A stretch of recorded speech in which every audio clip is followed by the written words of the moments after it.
NCERT 12th Physics Chapter 1 Exercise 1.19.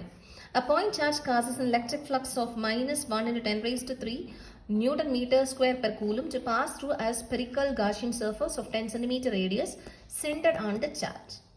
A part is, if the radius of the Gaussian surface were doubled, how much flux would pass through the surface? And B option is, what is the value of point charge? So நமக்கு நல்ல first question என்ன கேட்டாங்க, ரேடியஸை நம்ம ஒரு caution சர்ஃபஸோட radius increase பண்ணால் flux என்ன ஆகும் அப்படின்னு கேட்டாங்க. ஃப்ளக்ஸோட வேல்யூ என்னன்னு கேட்டிருக்காங்க. இப்போ நான் உங்களுக்கு நம்ம காஸ்லாம் பற்றி நல்லா தெரியும். காஸ்லாம் வந்து என்ன சொல்லுது, ஒரு க்ளோஸ் சர்ஃபஸ் இருந்துச்சுன்னா அந்த ஃப்ளக்ஸ் வந்து எப்படி இருக்கும், சார்ஜ் என்க்ளோஸ்டு பை எப்சிலான் நாட்டை நம்ம பார்த்துட்டோம். அண்ட் இன்னொரு ப்ராப்பர்ட்டி கூட நம்ம பார்த்துருப்போம், காஸ்லாம் அதாவது ஃப்ளக்ஸ் வந்து does not depends only on the charge particle and it does not depends upon the size or ஷேப்னு பார்த்துருக்கோம்.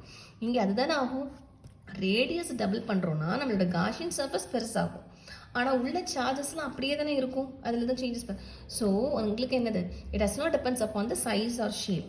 ஸோ ஃப்ளக்ஸ் என்னவாக இருக்கும், டசன்ட் சேஞ்ச். ஃப்ளக்ஸோட value will be 1.0 into 10 raised to 3 newton metre square per கூலுமாக தான் இருக்கும். So இதான் இதோட ஆன்சர். இப்போ பி கொஸ்டின் என்ன இருக்கு, what is the value of point சார்ஜ்னு கேட்டிருக்காங்க. So value of point charge Q உடைய வேல்யூ என்னன்னு கேட்டிருக்காங்க. இப்போ ஃப்ளக்ஸ் தெரியுது அண்ட் Q உடைய வேல்யூ நமக்கு வேணும். ஸோ நமக்கு ஃப்ளக்ஸ் பி பார்ட் என்ன, நமக்கு flux is equal to Q by epsilon நாட்டாக இருந்துச்சுன்னா Q is equal to what, flux into epsilon nought. So flux எவ்வளவு, ஃப்ளக்ஸ் எவ்வளோ வந்துச்சு, -1 இன்ட்டு ஃப்ளக்ஸ் எவ்வளோ வந்துச்சு,